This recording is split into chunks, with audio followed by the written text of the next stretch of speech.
Hello guys, welcome to my YouTube channel Hindi साहित्य कार्य। मैं हूं प्रमोदित अहराव। आप सभी का अपने यूट्यूब चैनल में स्वागत करता हूं। आज अपन पढ़ने वाले हैं क्लास 12 बायोलॉजी का chapter number 3, that is reproduction in human being या फिर ह्यूमन रिप्रोडक्शन। ठीक है, तो इस फर्स्ट पार्ट में मैं पूरा का पूरा मेल रिप्रोडक्टिव सिस्टम समझाऊंगा विद स्पर्मेटोजेनेसिस। ठीक है, स्पर्मेटोजेनेसिस की प्रोसेस के साथ कि स्पर्म्स कैसे बनते हैं और साथ ही साथ स्पर्म्स का न्यूट्रिशन कैसे होता है, डेवलपमेंट कैसे होता है और वजाइना तक कैसे पहुंचता है। उसके बाद सेकेंड पार्ट में मैं ये बताऊंगा कि फीमेल रिप्रोडक्टिव पार्ट में क्या होता है। तो जैसे कि मैंने इसके पहले वाले चैप्टर में किया था, फ्लावर वाले चैप्टर में, कि पहले मेल समझा दिया, फीमेल समझा दिया, दोनों को ज्वाइन करके एक बना दिया। ठीक है, वैसे ही बिल्कुल क्लियर कट होगा। चलो स्टार्ट करते हैं। सबसे पहले पढ़ेंगे male reproductive part of male reproductive system in human beings. ठीक है, तो बात शुरू होती है कि जो रिप्रोडक्शन है उसके लिए जो मोस्ट इम्पोर्टेंट है मेल में, वो है टेस्टिस। ठीक है, तो टेस्टिस कहाँ होती है? ये जो हमारी पेनिस है, पेनिस की जस्ट नीचे, ठीक है, जस्ट नीचे एब्डोमिनल कैविटी में स्क्रोटम नाम की एक जो प्रोटेक्टिव लेयर है उसके अंदर हमारी टेस्टिस होती है, और ये दो होती हैं। एक टेस्टिस जो है वो 250 कंपार्टमेंट्स में बटी हुई रहती है। ठीक है, 250 कंपार्टमेंट्स कहने का मतलब, अगर मैं तुम्हें एग्जांपल दूं तो जैसे हम बात करें किसी टाइप के बास्केट की, ठीक है, जो जाली वाला बास्केट आता है ना, या टोकनी जिसको बोलते हो, उसकी बात करें। ठीक है, तो वैसे एक टेस्टिस जो है दो होती है। ये स्क्रोटम है, इसके अंदर कितनी, दो टेस्टिस होती है। एक टेस्टिस जो है वो 250 कंपार्टमेंट्स में डिवाइडेड रहती है, और टेस्टिस में ही स्पर्म्स बनते हैं और टेस्टिस में ही उनका डेवलपमेंट होता है। और जब स्पर्म पूरी तरीके से मैच्योर हो जाते हैं तब वो टेस्टिस से बाहर आते हैं। जब तक वो मैच्योर नहीं होते वो बाहर नहीं आते। ठीक है, अब इम्पोर्टेंट बात क्या है कि इसमें न्यूट्रिशन से लेकर डेवलपमेंट सब कुछ इस डायग्राम में होता है। ये किसका डायग्राम है?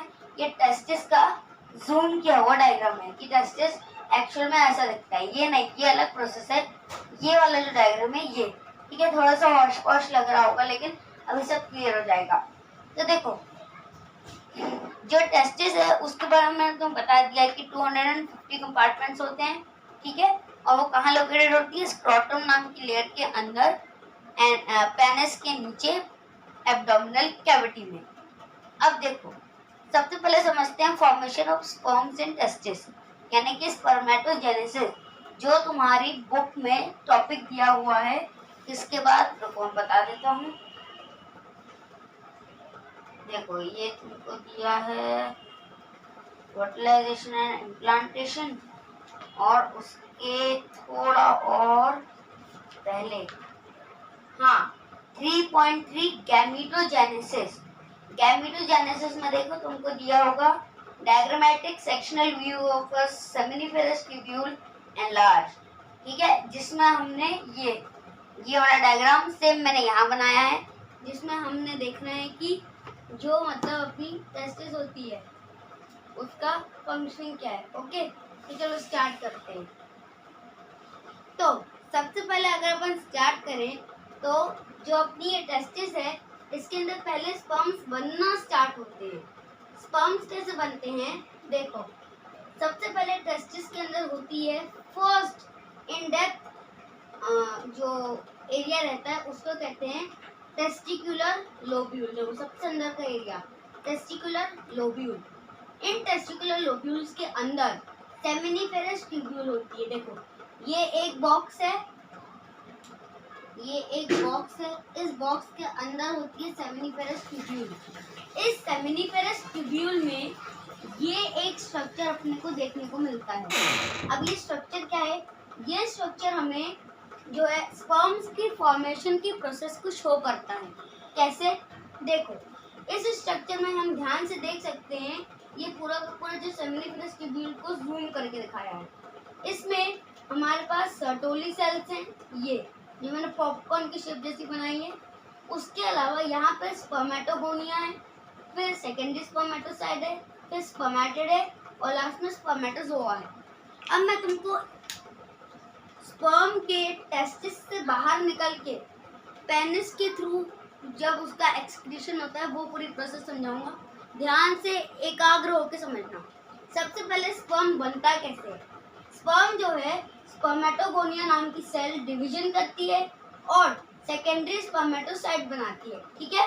और मैं ये यहाँ पे लिखते भी जाता हूँ और तुम इसको नोट करना। अब जो मैं लिख रहा हूँ तुम नोट करना, क्योंकि वो बहुत ही ज़्यादा इम्पोर्टेंट है for your understanding purpose.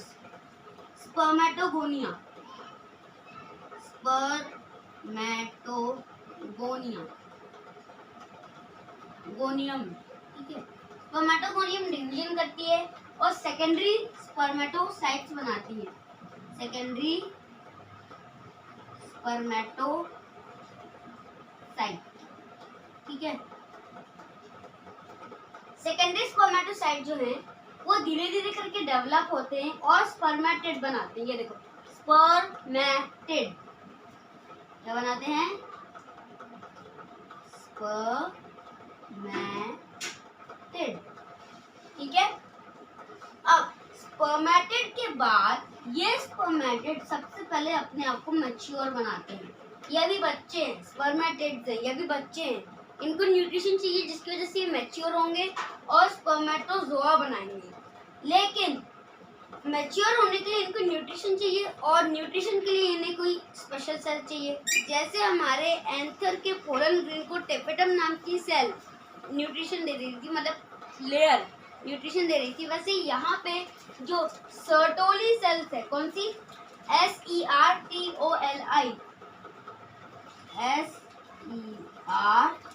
SERTOLI, Sertoli cells, ये क्या करेगी, ये न्यूट्रिशन देगी।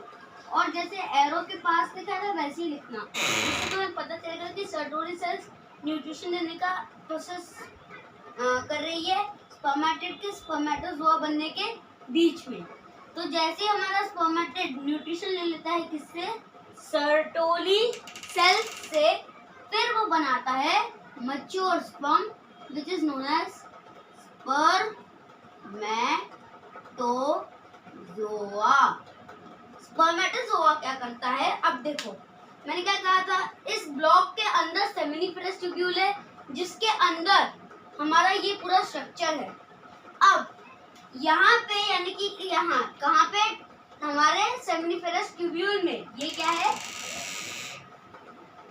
सेमिनिफेरस ट्यूब्यूल,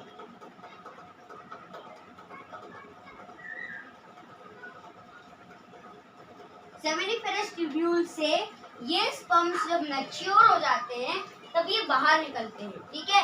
अब ये हो गया डेवलपमेंट ऑफ स्पर्म का प्रोसेस। ये क्या हो गया, डेवलपमेंट ऑफ स्पर्म, लिख लो, डेवलपमेंट ऑफ स्पर्म या फिर गैमीटोजेनेसिस, ठीक है। अब ये स्पर्म स्पर्मेटोजोआ बनने के बाद इस सेमिनिफेरस ट्यूब्यूल से बाहर निकल के टेस्टिकुलर लोब्यूल यानी कि जो बॉक्स है इसमें आते हैं। टेस्टिकुलर लोब्यूल से फिर ये ट्रांसपोर्ट करते हैं, यानी कि आगे बढ़ते हैं, ट्रांसपोर्ट नहीं करते, आगे बढ़ते हैं रेटे टेस्टिस में। कहाँ, रेटे टेस्टिस में। अब देखो, अब यहाँ पे स्पर्म का टेस्टिस से लेके पेनिस से बाहर निकलने तक का मैं रास्ता बता रहा हूँ। ये डेवलपमेंट हो गया जिसका डायग्राम तुमको ये याद रखना है। अब बात जो स्पर्म ट्रेवल करेगा टेस्टिस से पेनिस तक पहुंचने, वो बता रहा हूँ मैं, वो ध्यान से सुनना कि सबसे पहले सेमिनिफेरस ट्यूब्यूल, सेमिनिफेरस ट्यूब्यूल, उसके बाद टेस्टिकुलर, मतलब टेस्टिकुलर लोब्यूल के अंदर ही सेमिनिफेरस ट्यूब्यूल है, तो सिर्फ सेमिनिफेरस ट्यूब्यूल पे लिखोगे तो चलेगा, ठीक है। तो सेमिनिफेरस ट्यूब्यूल यानी कि इस पूरे स्ट्रक्चर से फिर बाहर निकल के ये आएंगे इस रोप लाइक स्ट्रक्चर पे, दिख रहा है, जिसको मैंने क्या नाम दिया है, रेटे टेस्टिस, सेमिनिफेरस ट्यूब्यूल से स्पर्म्स जाएंगे रेटेटेस्टिस में, ठीक है। अब ये रेटेटेस्टिस जो है, ये देखो जहाँ मैंने बड़े बड़े डॉट लगाए हैं, मतलब इस जगह पे जंक्शन हो रहा है, ठीक है, किसका, रेटेटेस्टिस और वासा इफ्रेंशिया का जंक्शन हो रहा है। ये डायग्राम तुमको एनसीईआरटी में नहीं मिलेगा, बहुत मुश्किल से ढूंढा है, ठीक है। मैं इसकी एक बार तुमको इमेज अच्छे से ड्राइंग जो मैंने बनाई है वो दिखा दूंगा, अभी थोड़ा सा कोऑपरेट कर लो। रेटेटेस्टिस से ये निकलेगा वासा इफ्रेंशिया में, ठीक है, कहाँ पे, वासा इफ्रेंशिया, ठीक है।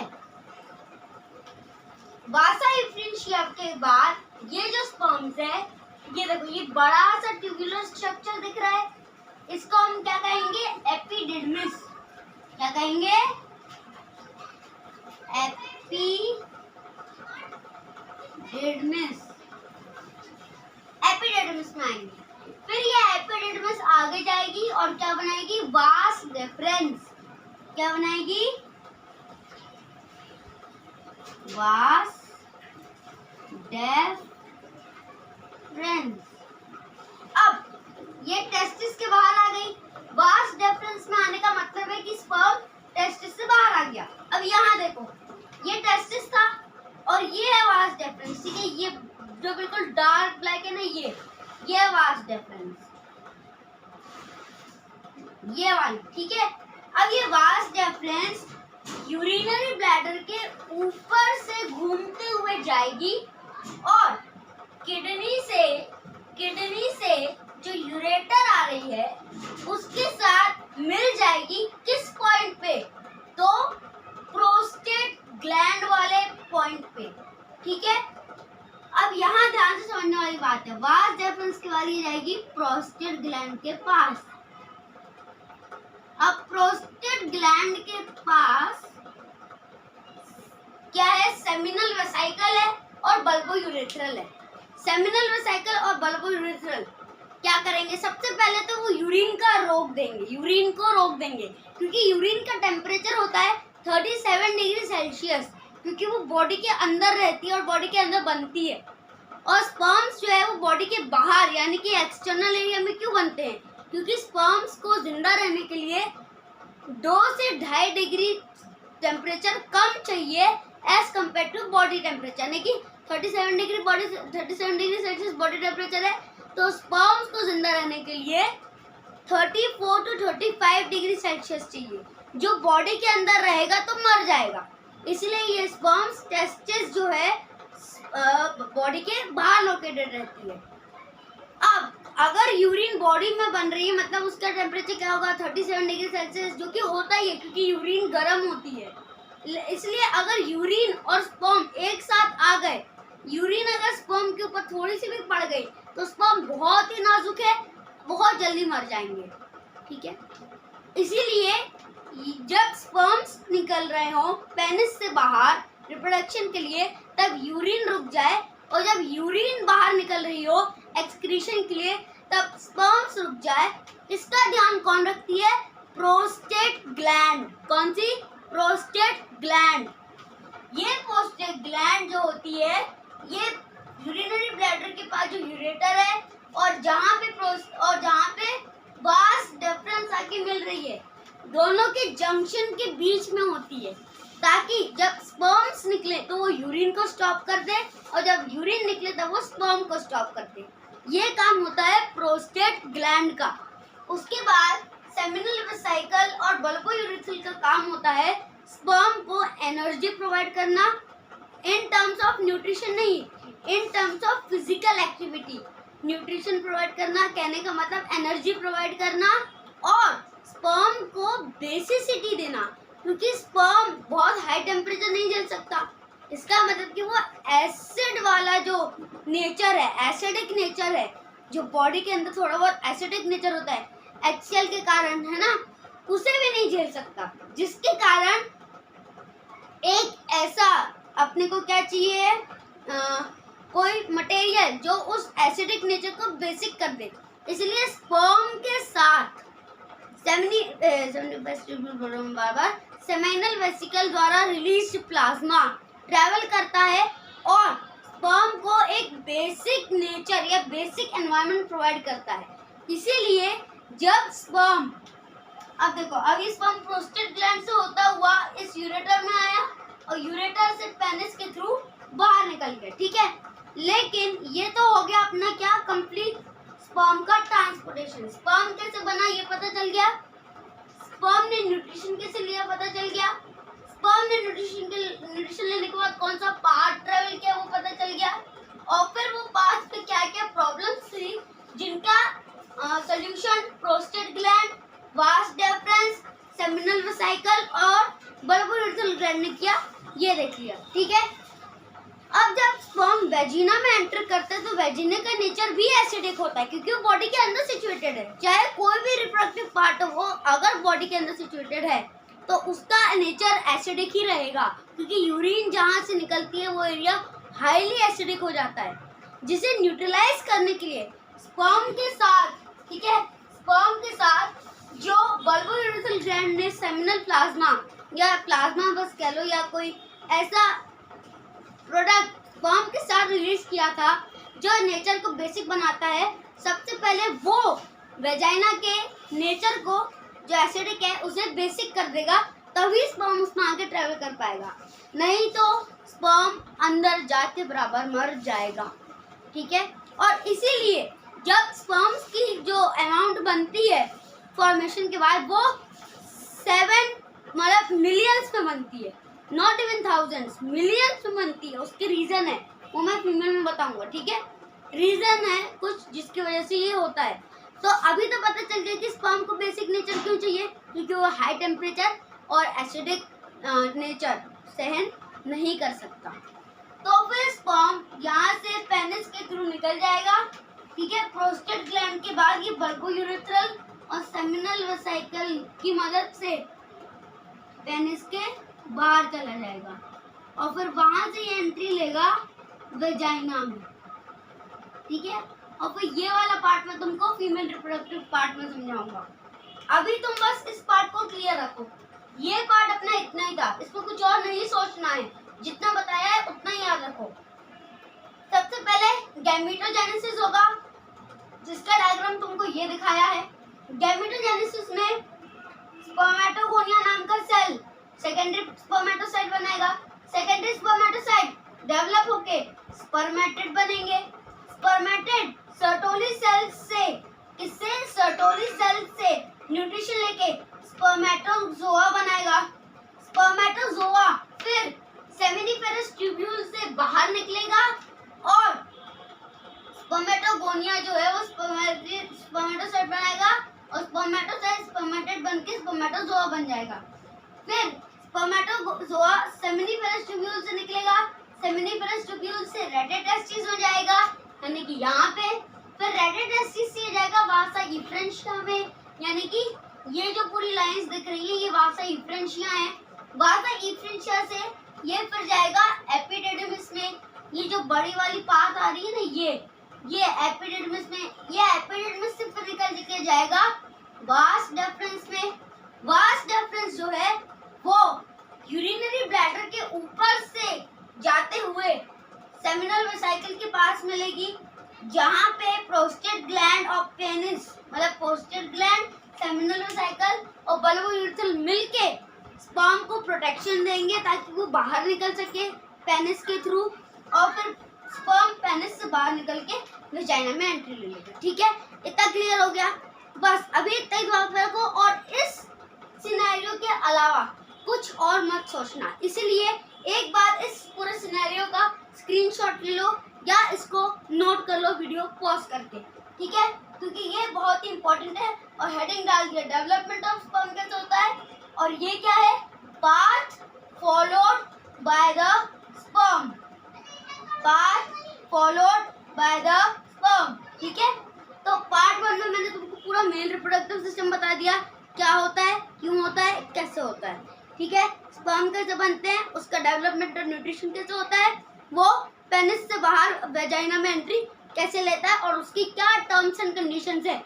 कंडीशन नंबर 1 कम टेम्परेचर चाहिए, कंडीशन नंबर 2 एसिडिक नेचर नहीं चाहिए, बेसिक न्यूट्रलाइज्ड नेचर चाहिए, जो कि सेमिनल वेसिकल द्वारा रिलीज एक प्लाज्मा या कह लो फ्लूइड की वजह से पॉसिबल होता है, जो उसके साथ ही ट्रेवल करता है और वेजाइना का नेचर भी बेसिक करता है। ठीक है, वेजाइना के साथ यूट्रस का भी नेचर बेसिक करता है। अब पार्ट 2 में फीमेल रिप्रोडक्टिव सिस्टम को देखेंगे और उसके बाद इन दोनों को ज्वाइन करके पूरा चैप्टर फिनिश हो जाएगा। ठीक है, तो 3 पार्ट में चैप्टर कंप्लीट हो जाएगा। मिलेंगे नेक्स्ट वीडियो में with new topic that is female reproductive part of human. ठीक है, तो thank you for watching. Video अच्छा लगा हो, समझ में आओ तो लाइक करो, शेयर करो, सब्सक्राइब करो और कमेंट करके बताओ कि कैसा लगा। ठीक है, मिलेंगे नेक्स्ट वीडियो में विद न्यू टॉपिक। तब तक let's stay safe, see you, and bye.